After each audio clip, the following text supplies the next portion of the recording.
Good evening, ladies and gentlemen. I would like to acknowledge, celebrate and pay my respects to the Ngunnawal and Ngambri people of the Canberra region and to all First Nations Australians on whose traditional lands we meet and work and whose cultures are among the oldest continuing cultures in human history.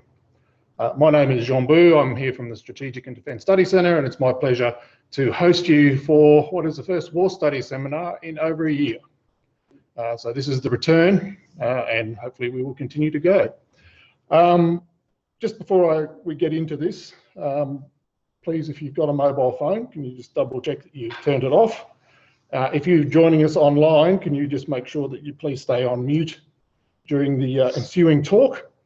Now also, if you are online and joining us via Zoom, if you have any questions that come to mind during this evening, please type them into the chat, and when it comes time for the Q&A session, part of tonight, I'll jump up here and I'll go through the questions. If there are a lot of questions, I might not get to everyone, but we'll see how we go.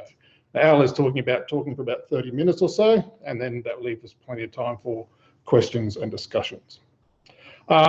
In a sense, I'm not sure that I really need to introduce Al that much. Al is a bit of a fixture for those of us who pay attention to military history, contemporary defence and military studies.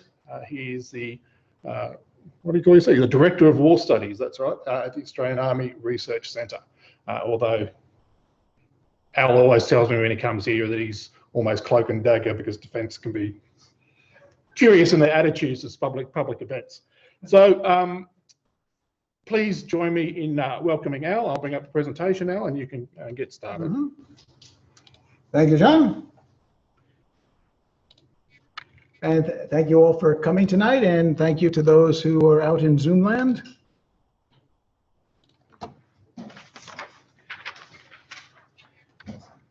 And this is what we'll be talking about tonight.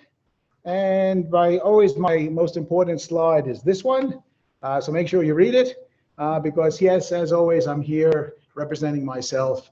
And for those of you who are in the military, I put that, this is not a brief, to really signal that I am speaking on my own behalf, not upon the organization that theoretically employs me. So these are my own views and not of the Army or the government.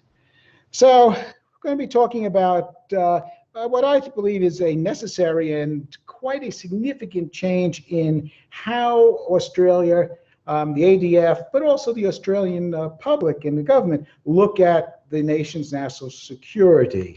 So yeah, times are changing. It's no surprise. But one of the things that is yet to change is this notion of fear. Now, Australia, I believe, is its very odd relationship with fear. And that was the subject of that center of gravity paper that came out in January, where I compare Australia's reaction to that of Switzerland. And the Australia, has periods of, it's not that Australia doesn't believe in fear or hasn't been fearful, because there have been periods of intense fear.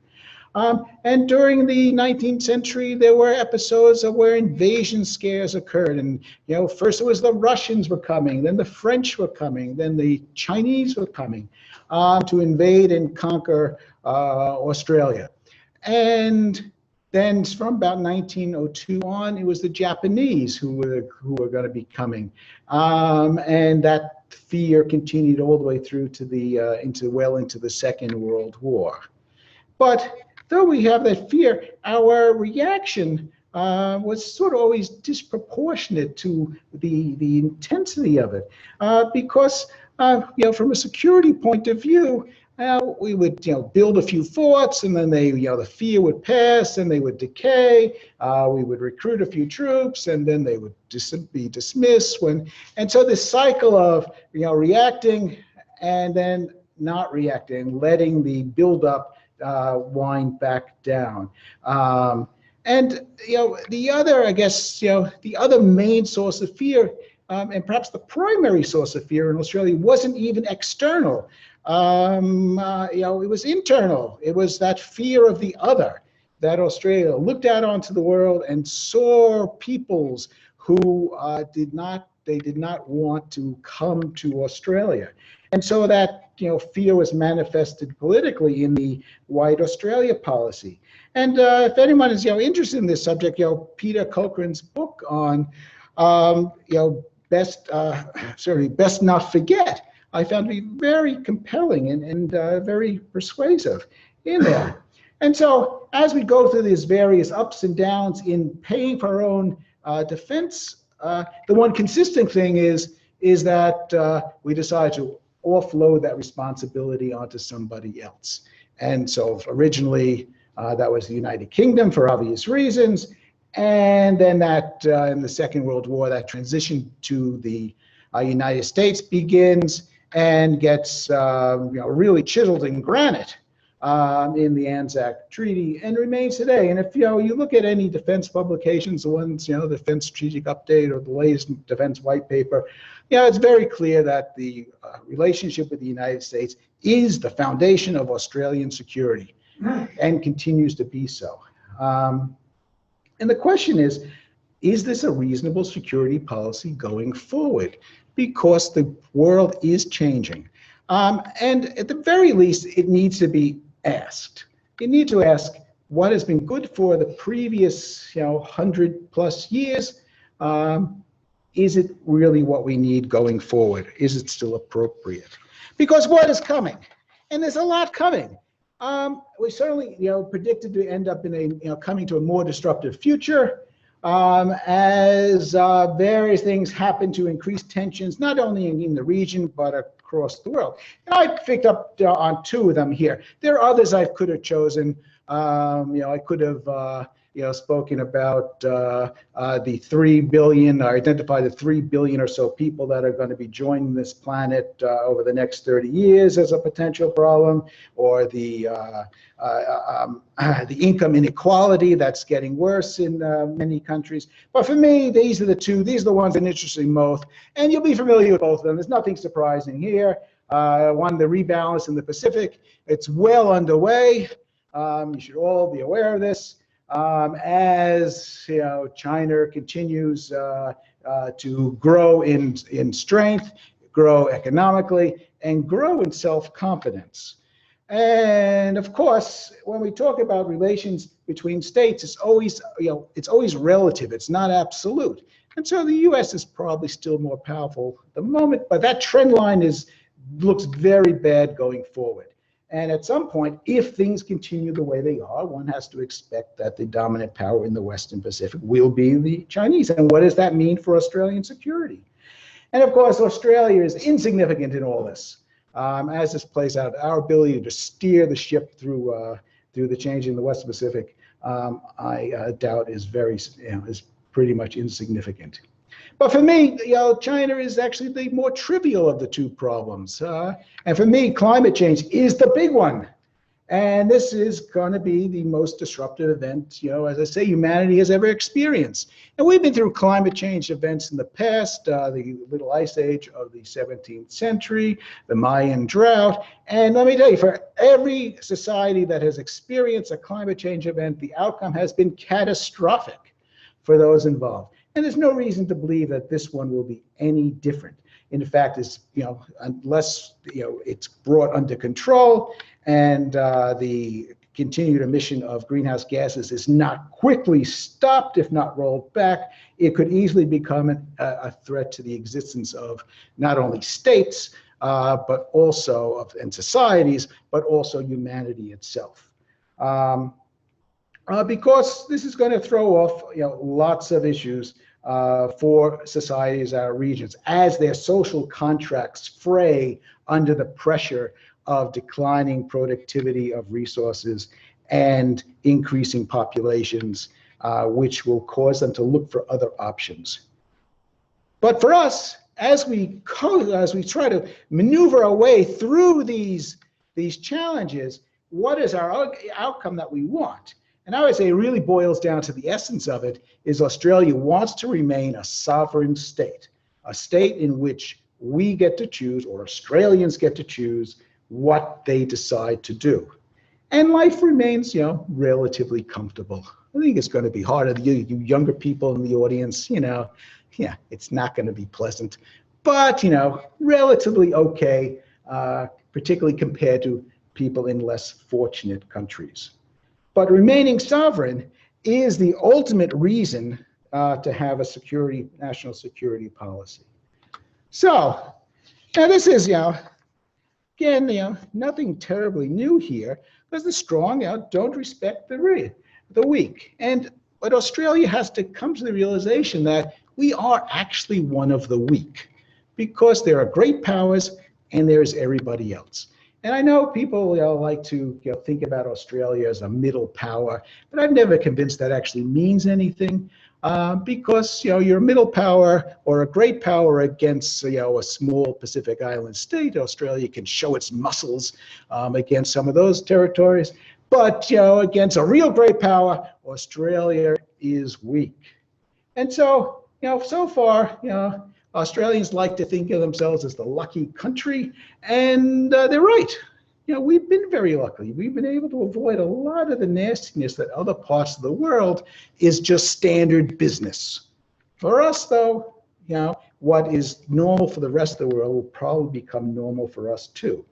And I don't think founding our security policy on this ongoing dependence is actually a realistic strategic security policy, because it offloads also with it a part of our sovereignty. And also, it requires you to be unrealistic. Or, the word I try to use in the office is, self-delusional, because you look out the world and you say, okay, here are these problems coming, but it'll be okay, because it's always been okay. So you convince yourself that nothing bad is going to happen. So I don't believe our current policies are really fit for purpose going forward. And so what we need to do is develop new policies, a new philosophy of how we look at our security, our national security. And it's not just within the Department of Defense, it is across all aspects of Australian society. We need to build a more resilient nation in a more resilient neighborhood, right? We can't just expect to go it alone. We have to think about the wider area, because it is from that wider area where trouble will be coming. So, getting sort of now into the heart of this. That is all sort of prelude to where I really want to talk about. There doesn't seem to be a clock here anymore. Okay, so this is the problem or the challenges that we face. And the first really important one is changing the military's philosophy of war, or the Australian Defence's philosophy of war. Now, all militaries have a philosophy. And it's derived from their culture, their geography, all those inputs that go into how they think about fighting when the need comes to fight. And there's no, it's not a standard reaction that all countries share. And the Australians' military philosophy contains a few, current one contains a few attributes that I feel are quite negative. And so the current philosophy is based upon this notion of dependence. And this comes with it certain certain baggage that affects how we think and we do. And one of them is that Australians, are very good at tactics, at the tactical level of war. That is, waging battle, particularly if it's at the company or battalion group level, fairly low level. It's been a long time since the Australian Army has fought at the brigade level, conducted brigade operations, probably really since a few instances in Vietnam where that would have occurred. But all our recent stuff has been at much lower in war fighting. And so, yes, it's great to excel at tactics, because battle is one of the ultimate arbiters of success in war. But it also is that focus is has meant that we largely ignore the other higher level called strategy, which is the more critical of the two. Because as a small power, who usually almost always fights within a coalition, it's the big partner that makes the key strategic level decisions, and probably almost always sets the aims of the war. So, in the Second World War, it was Churchill and Roosevelt and Stalin who made the critical decisions. Not Menzies or Curtin. They were on the side, and every so often they managed to, jump up and down loudly enough and get what they wanted. But most of the time, they had to do or fall within the universe as defined by the big three. And the same thing in the First World War. And I would argue in most wars that Australia has participated in. And we also largely ignore logistics, which is the lifeblood of war, because we just rely on the big partner to provide whatever it is we need. Australia does a certain amount of logistics, but some of you might have been in the military, you may have deployed overseas, and you probably ate in an American camp, eating American rations and using American fuel, and that's all fine. It's not a bad way to go about business. It just means there are certain complications or certain gaps in your understanding of how you do war. You miss certain things. And we need to become better at these things that we're missing. So that will require us to rethink how we approach war. And also we need to change the Australian public's awareness of this. Most Australians, again, if you're not in the military or if you're not from a military family, know very little about the three services, what they do and why they do it and where they do it. It's well below the term is the detection threshold. So what the military is up to is very small knowledge across. And once a year, you all get together and have a bacon and egg sandwich and a beer, and you toast the Anzac spirit and how great the military is. But most civilians do not have a fundamental understanding of what is war, what its purposes is, and how you go about doing it. And when I say the citizenry, I also mean the politicians in that too, because they are woefully, except with a few exceptions, like Senator Jim Mullen, they're mostly woefully unprepared to think about war. Now, you may be saying, okay, so I don't want to be accused here of now. There's usually two different threads here that people then transition to when they say, okay, the new thing is going to be, complete independence. We'll just say to the United States, okay, not going to do this anymore, not going to cooperate with you, we're going down our own path. I think now, I'm not arguing that. I think that would be a mistake. We will need to redefine the relationship, but we do want to keep it as much as possible.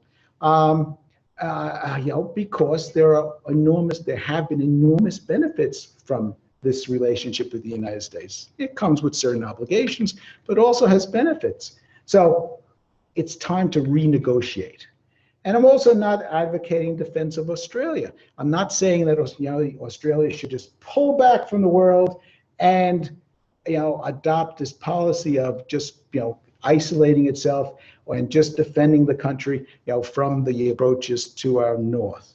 No, I think Australia still needs to engage with the region, still be a part of the region, and think of the region or our security environment as including the region within what we need to do as we distill a different security policy. And what I'm advocating here is this sense of not so much deterrence but dissuasion by becoming an armed porcupine. And that's the North American in me. Feel free to substitute echidna. The echidna is just as I tried lifting an echidna once, not a good idea, even with a pair of gloves. I just let it go on its way after that point. It's one tough animal. And essentially, this is what Switzerland does.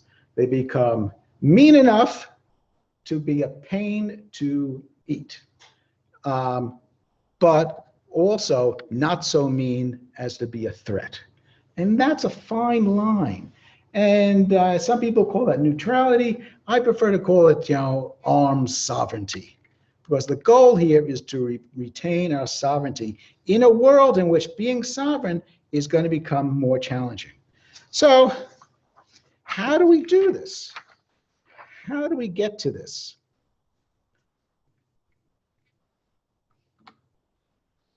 Well, I'm not the only person who's ever advocated for this. It's a fairly, constant complaint or assertion within the community of people who, I associate with.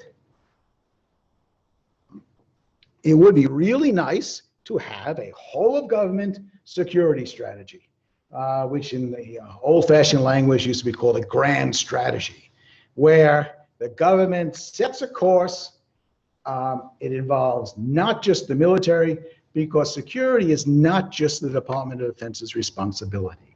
DFAT is really the more important of the two, right? But there's all kinds of other agencies that have space to play in here. And the government sets an objective, and over the next 5 years, 10 years, 20 years, we move towards that objective. Now, and this objective needs to be distilled by engagement with the Australian public, because this is essentially defining what kind of Australia we want to be. And so the public should be intensely involved in this.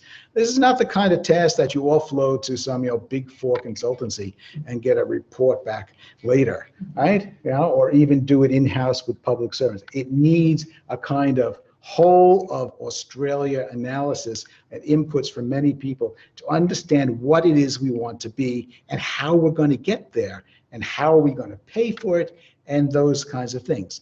Now, just by way of comparison, why this is so important. So, lately, both China and Russia are being held up as being, excelling in what they now call the gray zone. And they're able to accomplish, things in this gray zone warfare, without resort to violence and achieve their ambitions. I'm not a big, supporter of using the term gray zone, because I don't really think it's useful. But the reason why they're successful is not that they're masters of gray zone, not that they've understand Sun Tzu and have taken on that drug, to beat your opponent without fighting. Okay, it's not that. It's that they got a plan, right? It's very simple. China has a plan, and they're slowly moving to that plan as they put together the future that they want, right? And, there's that old saying, you don't have a plan. If you're going out on a journey, you don't know where you're going, well, you can end up almost anywhere. And that's us. Whereas these other countries are moving towards a known future and are bothering to create it. So our first step is to define that future.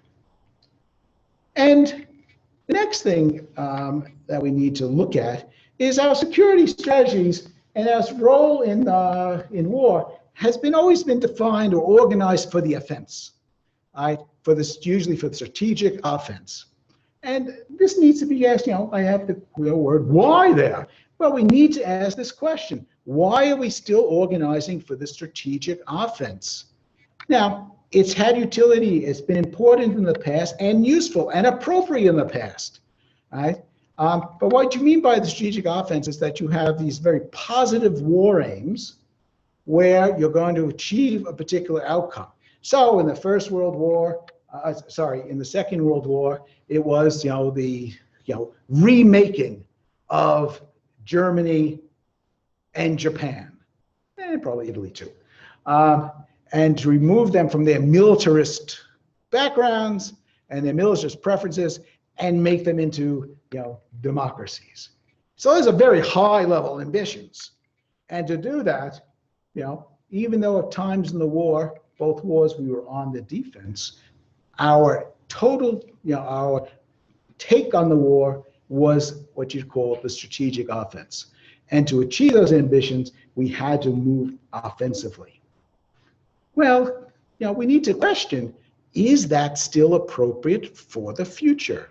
Do we still want to be on the strategic offense? Because this flows through into everything.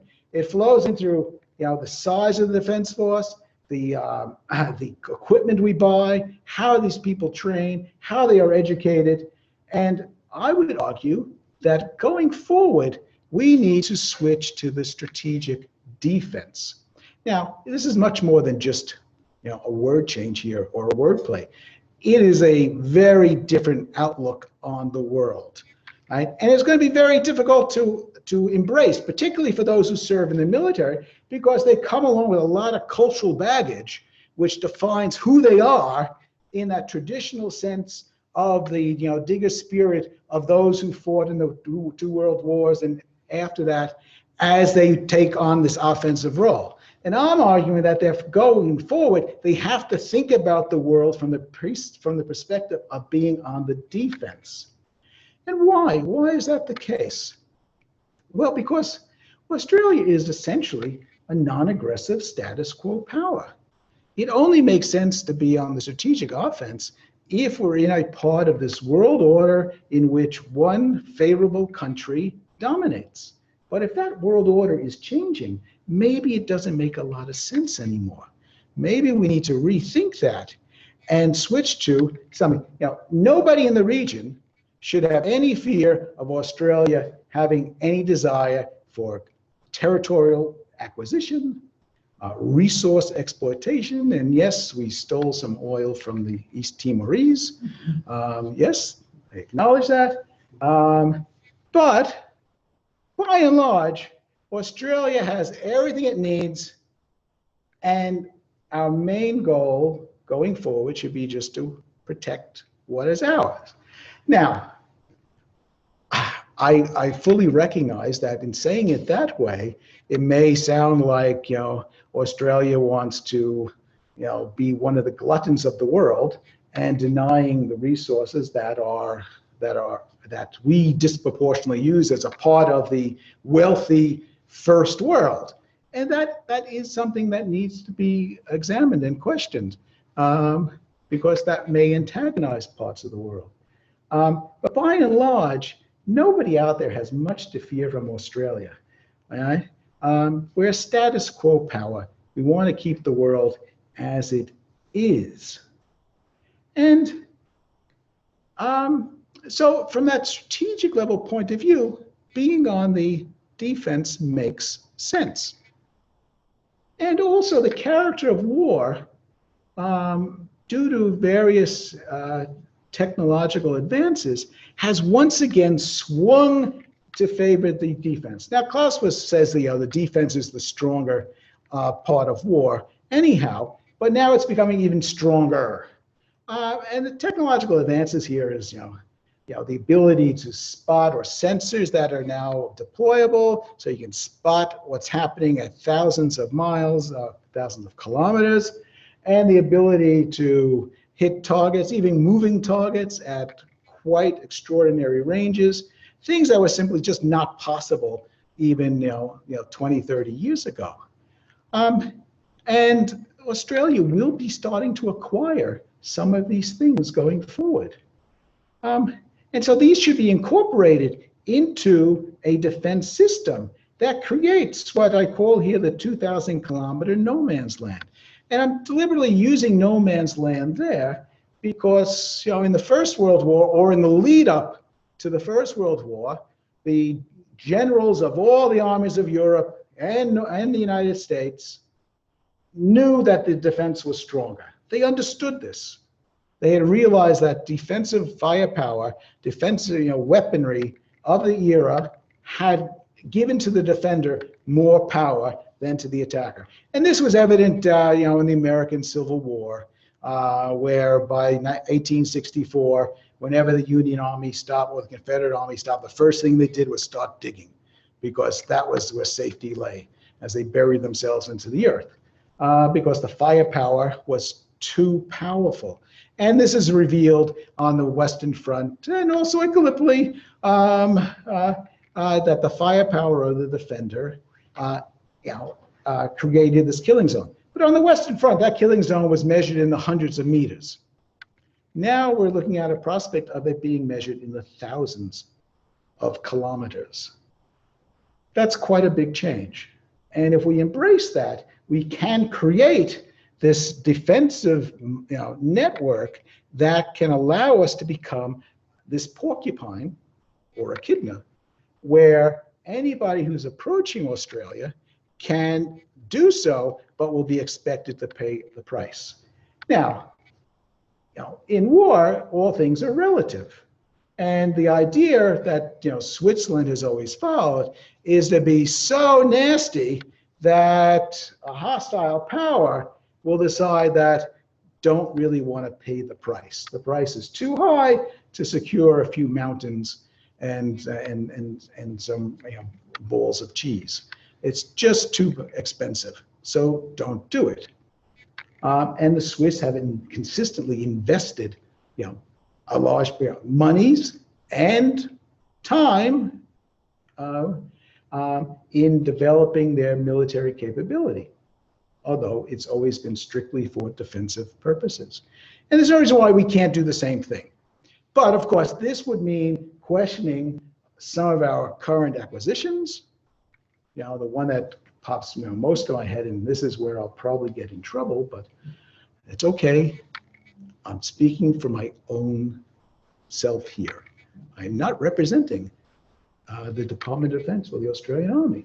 But we're buying submarines, very nice submarines, very capable submarines that are designed to operate in the East China Sea.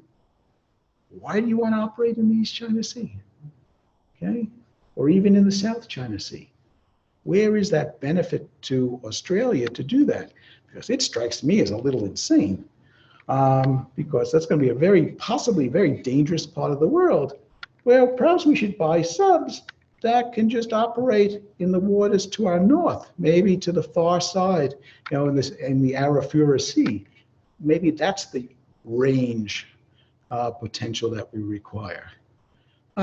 So buying long-range missiles too, and other equipment would be able to